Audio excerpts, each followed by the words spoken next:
12,000 kilometre ദൂരപരിധിയുള്ള കൊറം ഷഹർ 5 എന്ന missile Iran പരീക്ഷിച്ച് വിജയിച്ചു.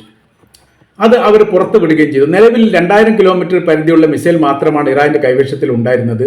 അത് ഖാദർ 110, എത്തിമദ്, ഹജ്ജ് കസം, ഫത്ത 2, സജ്ജിൽ 1. ഇതിന്റെ ദൂരപരിധി കണക്കാക്കുന്നത് കസം ബഷീർ. അങ്ങനെ 6 മിസൈലിന്റെ ഒരു സമ്മിശ്ര കേന്ദ്രം. അതിന് 1200 മുതൽ 2000 കിലോമീറ്റർ ആയിരുന്നു പരിധി ഉണ്ടായിരുന്നത്.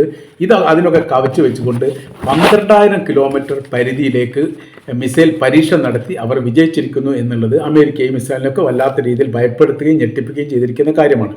പശ്ചിമ യൂറോപ്പ്, തെക്കൻ യൂറോപ്പ്, മധ്യ യൂറോപ്പ്, കിഴക്കൻ യൂറോപ്പ്, പിന്നീട് ബാൽക്കൻ രാജ്യങ്ങൾ, ഇവരെല്ലാം ഈ പറയപ്പെട്ട മിസൈലിന്റെ പരിധിയിൽ വരുന്നതാണ്.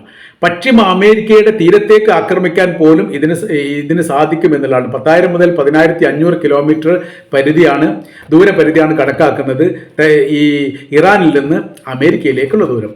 എന്ന് വെച്ചാൽ അമേരിക്ക വല്ല കാരണത്താലോ അവിടെ നിന്ന് ആക്രമണം നടത്തിയാൽ തിരിച്ചടി നൽകാൻ മാത്രം പാകത്തിലുള്ള ഈ മിസൈലിന്റെ നിർമ്മിതി പൂർത്തിയാകുകയും അത് വിജയിക്കുകയും ചെയ്തിരിക്കുന്നു എന്നുള്ളതാണ്. ഇതിനു മുൻപ് തന്നെ ഇസ്രായേലിന്റെ പ്രധാനമന്ത്രി പറഞ്ഞിരുന്ന 500 കിലോമീറ്റർ ദൂരപരിധി കവിഞ്ഞിട്ടുള്ള മിസൈൽ നിർമ്മാണം ഇറാന്റെ കൈവശത്തിൽ നിന്ന് പിടിച്ചു നിർത്തണമെന്നും അത് അനുവദിക്കരുത് എന്നും പറഞ്ഞിരുന്നു.